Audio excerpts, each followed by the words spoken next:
Rajesh sir, इस्तीफा अचानक से एकदम से गुजरात की पूरी कैबिनेट का इस्तीफा और मुख्यमंत्री को सामूहिक इस्तीफा सौंप दिया गया है। क्या वजह निकल करके आ रही है, क्या जानकारियां उसके बारे में? दूसरा, ऐसी क्या आफत आई पड़ी है कि रातों रात एकदम से मुख्यमंत्री के साथ बैठक होती है, सामूहिक इस्तीफा होता है, कल उसकी तैयारी भी हो गई है कि नया मंत्रिमंडल बना दिया जाएगा। ऐसी कौन सी दिक्कत, कौन सी आफत आ गई गुजरात सरकार के अंदर? राजेश सर। देखिए, ये मंत्रिमंडल का रिसफल और एक्सपांशन दोनों पिछले लगभग 3-4 महीने से ड्यू था। और जब जब भी अमित शाह यहाँ आते या भूपेंद्र भाई हमारे जो सीएम है वो दिल्ली जाते, तब तब यहाँ वो डिस्कशन चल रहा था कि अब मिनिस्ट्री जो है उसका एक्सपांशन होगा या रिसफल होगा। आपका जो सवाल है कि ये करने की जरूरत क्यों पड़ी, वैसे गुजरात के अंदर परंपरा ये रही है कि जब चुनाव आने को होते हैं उसके 1 साल के पहले मुख्यमंत्री या मंत्रिमंडल को जो है वो बदला जाता है। वो आनंदीबेन पटेल वाला आप पीरियड देख लीजिए या विजय रूपाणी वाला देखिए। अभी 2.5 साल हुए हैं गुजरात के अंदर, जो कॉरपोरेशन है उसके अंदर 2.5 साल की टर्म में मेयर बदलते। तो यहाँ पर 2.5 साल के पीरियड में बीच अभी 2.5 साल बाकी है, उसके बीच में ये पूरा मंत्रिमंडल जो है उसको रिशफल किया गया है। यानी कि सारे मंत्रियों का इस्तीफा दे दिया गया है कि कौन रहेगा कौन जाएगा वो जो है कि सिर्फ तर्क के आधार पर या लॉजिक के आधार पर हम बता सकते हैं कि किन किन लोगों को जो है मंत्रिमंडल में शामिल किया जाएगा या किन लोगों को यहाँ से हटा दिया जाए। लेकिन जरूरत इसलिए आन पड़ी है कि गुजरात के अंदर जो स्थिति है उसमें भारतीय जनता पार्टी के लिए चैलेंज बनकर उभरी। वो उनका संगठनात्मक ढांचा हो या सरकार के कुछ ऐसे मंत्री है जिसका परफॉर्मेंस जो है वो एंटी इनकम्बेंसी सरकार के प्रति जो है एक रोष का कारण बनी हुई है। उसमें 2-3 मंत्री है जो बहुत विवादित है। एक मंत्री है जो बच्चू खाबड़, वो पिछले 6 महीने से कैबिनेट के अंदर नहीं जा रहे हैं। वो जो है किसी मीटिंग में शामिल नहीं हो रहे, किसी भी जो गवर्नमेंट के कार्यक्रम में उसमें दिख नहीं रहे, लेकिन मंत्री है।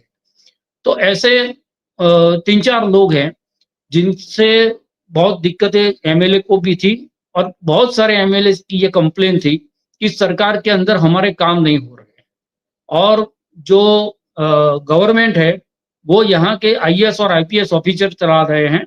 मंत्रियों को हम काम देते हैं लेकिन मंत्री हमारे काम करवा नहीं पा रहे हैं जो जनहित के काम।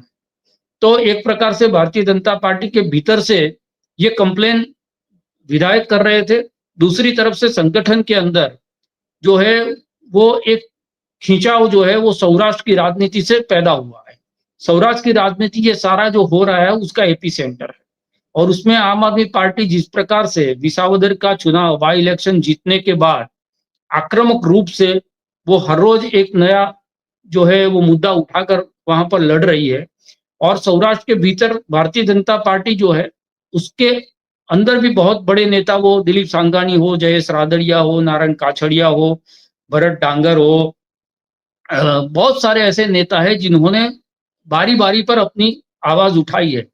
बहुत सारे पुराने नेता है वो कह रहे हैं कि हमने जिस भारतीय जनता पार्टी यानी कि जनसंघ से भारतीय जनता पार्टी के सफर में जो लोग रहे हैं उन लोगों की ये शिकायत थी कि हमने जिस भारतीय जनता पार्टी और जिस सत्ता का हमने ख्वाब देखा था, कम से कम ये भारतीय जनता पार्टी वो नहीं है।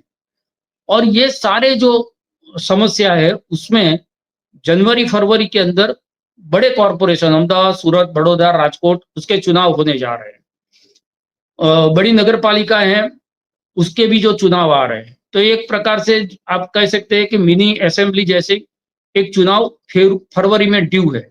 तो उससे पहले ये कोशिश की जा रही है कि संगठन के भीतर भी सब कुछ ठीक किया जाए और सरकार के प्रति जो विधायकों का एक आक्रोश है और विधायक जो कह रहे हैं वो ये कह रहे हैं कि जवाब हमको देना पड़ता है रास्ते पर।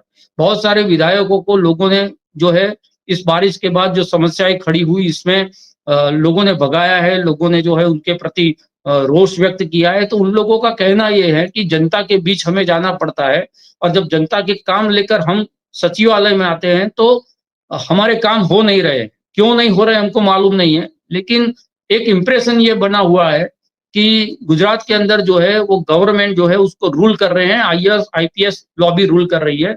चीफ मिनिस्टर का भी कोई कंट्रोल जो है इसमें दिख नहीं रहा है। 2-3 ऐसे मंत्री है, सीनियर मंत्री, जो इंडिपेंडेंटली अपने तरीके से, उनके अनुभव से और उनके जो है कद के हिसाब से काम निकाल लेते हैं। उसमें कुंवर जी बावलिया का आप नाम ले सकते हैं, बलवंत सिंह राजपूत का नाम ले सकते हैं, ऋषिकेश भाई पटेल का नाम ले सकते हैं। वो डैमेज कंट्रोल की भूमिका में ऋषिकेश भाई थे। दूसरे एक जो मंत्री थे जगदीश विश्वकर्मा, वो अभी पार्टी प्रेसिडेंट बन गए, तो उनकी जगह भी यहाँ पर खाली होगी। तो पूरे मंत्रिमंडल का इस्तीफा ले लेना, उसका मतलब ये है कि क्या कल सुबह में चीफ मिनिस्टर भी इस्तीफा दे रहे हैं, ये एक चर्चा अभी से शुरू हुई कि आज जो है वो मंत्रिमंडल ने इस्तीफा दिया है। क्या कल सुबह ऐसा सरप्राइज आ सकता है कि मुख्यमंत्री के समेत जो है पूरा मंत्रिमंडल बदला जा रहा है? ये सारी जो चीजें हैं, लेकिन जो ड्यू था, बहुत समय से इसकी चर्चा गुजरात में हो रही थी कि अब जो है मंत्रिमंडल के अंदर रिशफल होगा या मंत्रिमंडल का एक्सपांशन होगा, क्योंकि वैसे भी 162 विधायकों के अंदर 17 लोगों से काम चला रहे थे ये लोग। बहुत छोटा मंत्रिमंडल बनाया हुआ था। ये परंपरा नरेंद्र मोदी के वक्त से थी, लेकिन अब तक जो था वो सारी चीजें चलती थी। अब स्थिति ये है कि उसको ले जाकर 24 या 25 तक बढ़ाने की एक जो है वो चर्चा चल रही है। हाल के जो मंत्रिमंडल है उसमें 5 या 6 के अलावा सारे मंत्रियों को जो है वो बदल दिया जाएगा, यानी कि 15 से 17 नए जो चेहरे हैं वो मंत्रिमंडल के अंदर आ सकते हैं, और उसमें ओबीसी, दलित, पाटीदार, उसको बैलेंस करने की कोशिश की जाएगी।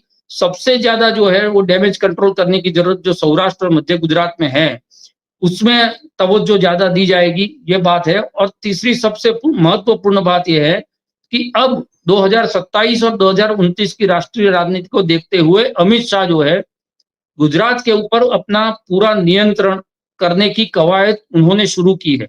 जगदीश विश्वकर्मा को यहाँ का प्रदेश प्रेसिडेंट बनाना वो उसके लिए पहला जो स्टेप था।